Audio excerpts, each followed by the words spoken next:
اعوذ باللہ من الشیطان الرجیم بسم اللہ الرحمن الرحیم وبہ نستعین وہو خیر الناصر و معین۔ جیسا کہ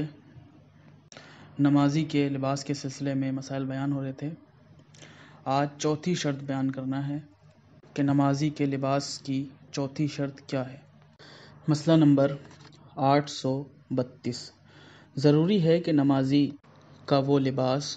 ان چیزوں کے علاوہ جو صرف شرمگاہ چھپانے کے لیے ناکافی ہے، مثلاً جراب، جانوروں کے اجزاء سے تیار نہ کیا گیا ہو بلکہ احتیاط لازم کی بنا پر ہر اس جانور کے اجزاء سے بنا ہوا نہ ہو جس کا گوشت کھانا حرام ہے۔ اس مسئلے میں کہنا یہ چاہتے ہیں کہ جو شخص نماز پڑھنا چاہتا ہے تو اپنے پاس کوئی ایسی چیز نہ رکھے، نہ پہنے کہ جو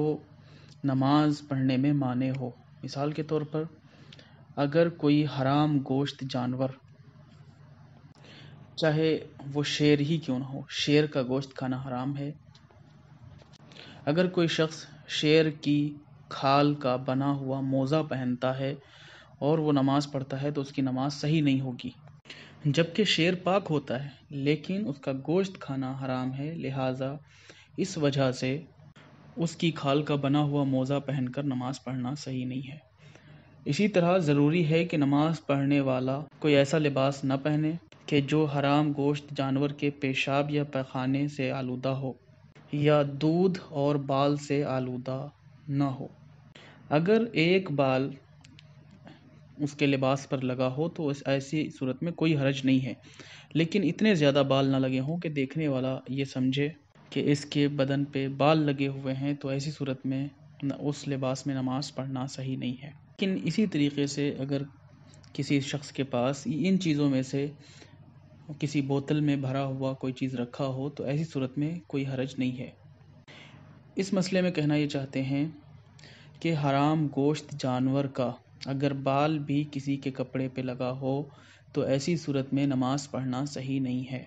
جیسے بلی وغیرہ لوگ پالتے ہیں، تو اگر بلی کے بال بدن پہ یا کپڑے پہ لگے ہوں تو ایسی صورت میں نماز پڑھنا صحیح نہیں ہے۔ یا پھر کوئی ایسی جگہ پہ کام کرتا ہو کہ جہاں پر شیر وغیرہ رہتے ہوں، شیر کا پیشاب لگ جائے، یا پھر گھر میں بلی وغیرہ پالی جاتی ہے، بلی کپڑے پہ پیشاب کر دے، تو ایسی صورت میں ایسے لباس میں نماز پڑھنا صحیح نہیں ہے۔ یا پھر اگر ان میں سے کسی جانور کا دودھ بھی کپڑے پہ لگ جائے پھر بھی نماز پڑھنا صحیح نہیں ہے۔ لیکن اگر بھینس، بکری، ان سب چیزوں کا پیشاب وغیرہ لباس پہ لگ جائے